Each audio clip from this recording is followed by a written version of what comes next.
guys, welcome back to the channel. Unfortunately today I have to share some bad news with you guys. My bearded dragon Nairobi has passed the Rainbow Bridge. On April 16th, my family and I left our home to go to the reptile show, and when we came back, Nairobi was barely hanging on to her life.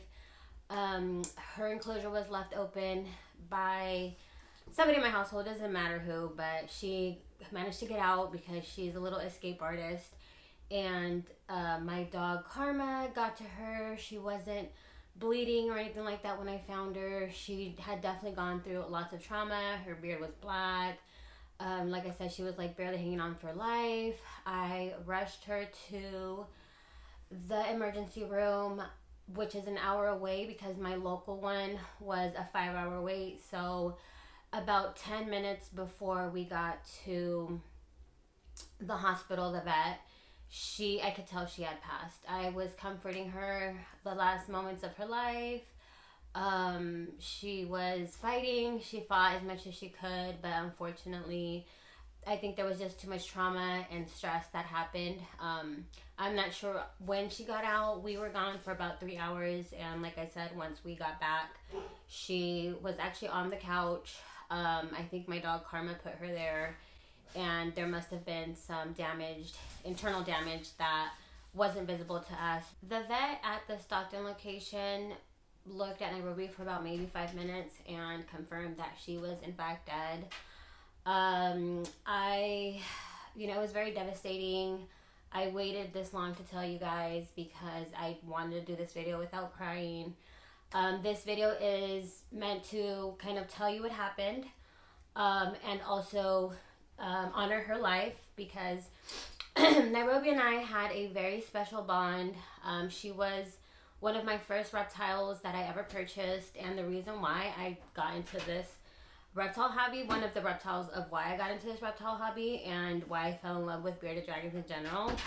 She had such a unique personality.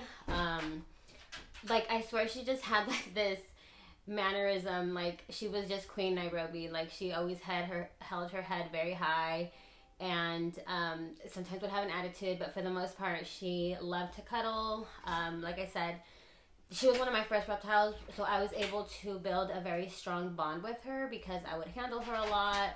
I would take her out to the reptile store. Like, she loved being out of her enclosure, which is why she got out in the first place. And it was a horrible accident. I, of course, did not mean for this to happen. I don't blame my dog, of course. Karma was just doing what dogs do.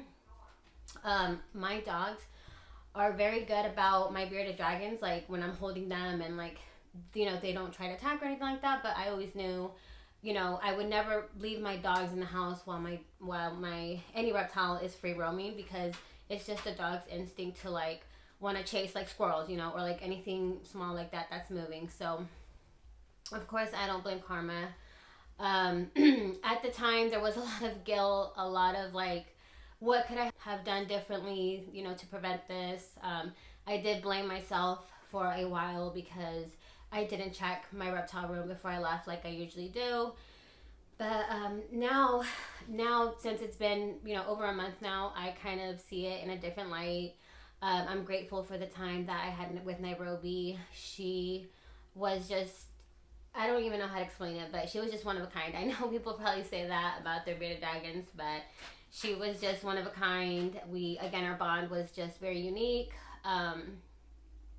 What was very hurtful was that she had just got over her brumation. So I didn't spend time with her, like really like hang out with her for like 3 months. And then she finally was up. I was so excited, my girl, like spending time with her and just hanging out. And a month later, after her waking up, this happened. So it was just a lot of mixed emotions. Excuse me. It was just like a lot of mixed emotions, of course, of just blame and like, why did this have to happen? Now, like I said, I do feel grateful that she was in my life. She had a very iconic life. She had the biggest enclosure in my reptile room. This is it right here.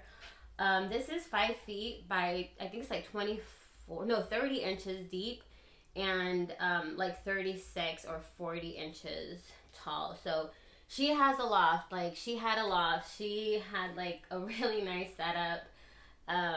And she was definitely spoiled. She had a very good life, and that's what makes me, just kind of see things in a different, not so negative light.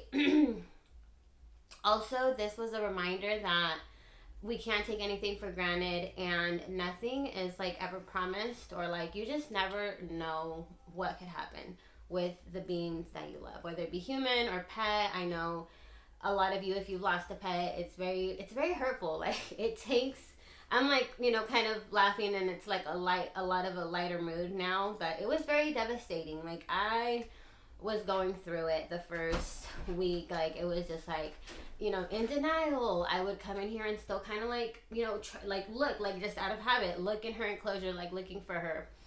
And it was very hard. At the end of the day, I was very grateful that I got to experience her.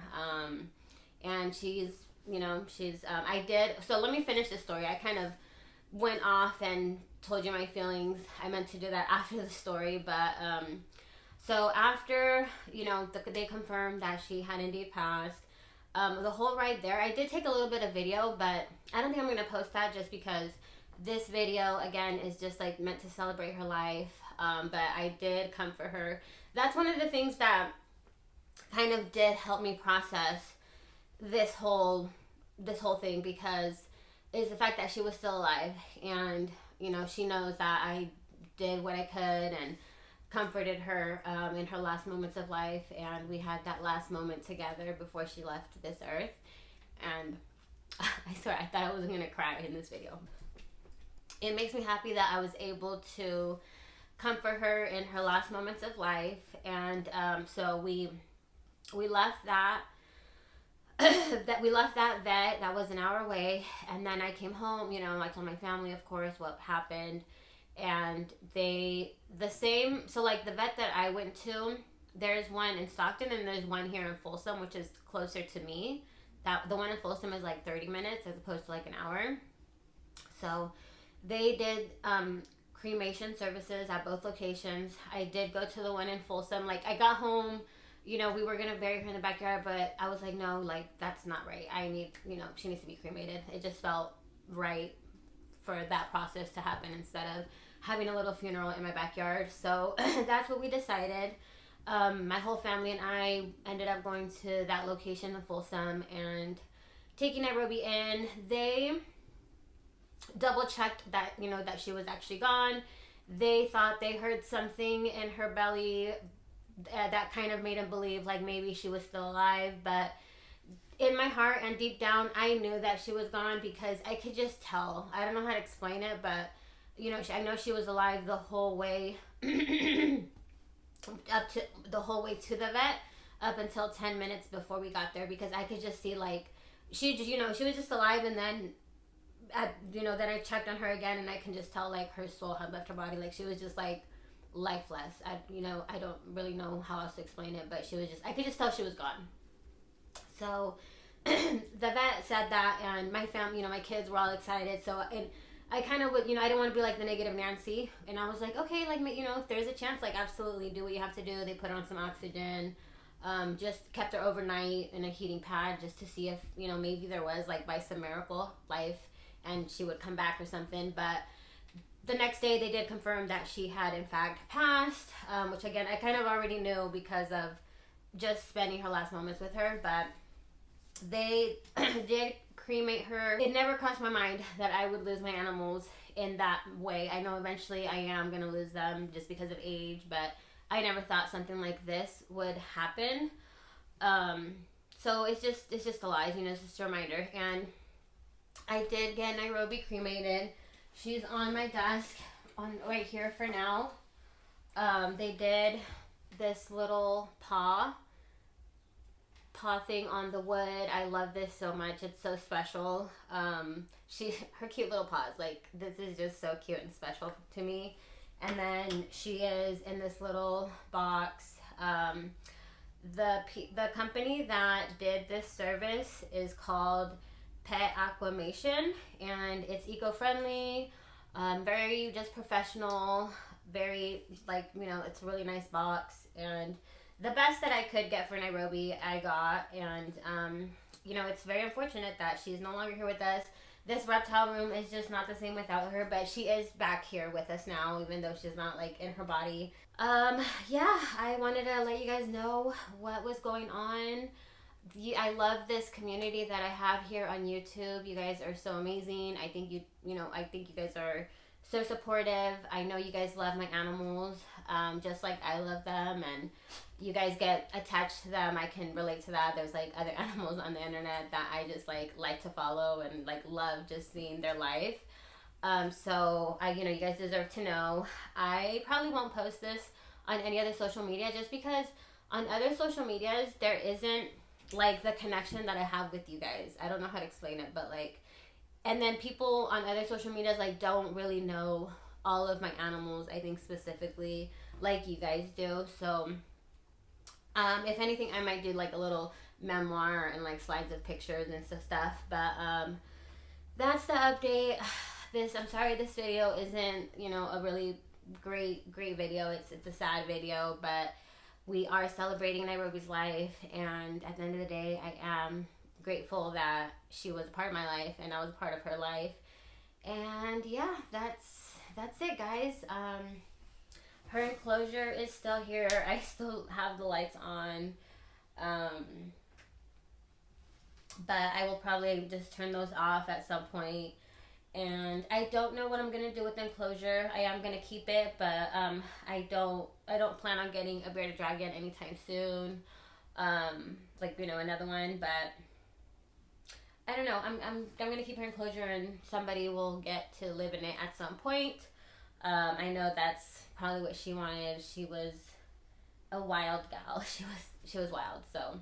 She got so much use out of this enclosure, and she really enjoyed it. Like I said, it's really big. She had a loft. Like, this was her empire. This was her empire. Like, she was just the queen of this castle. And I'm going to miss her. I don't have anything else to say. I'm trying to think if I'm missing something. For the rest of the video, I will insert a bunch of pictures, a bunch of videos that I have of Nairobi.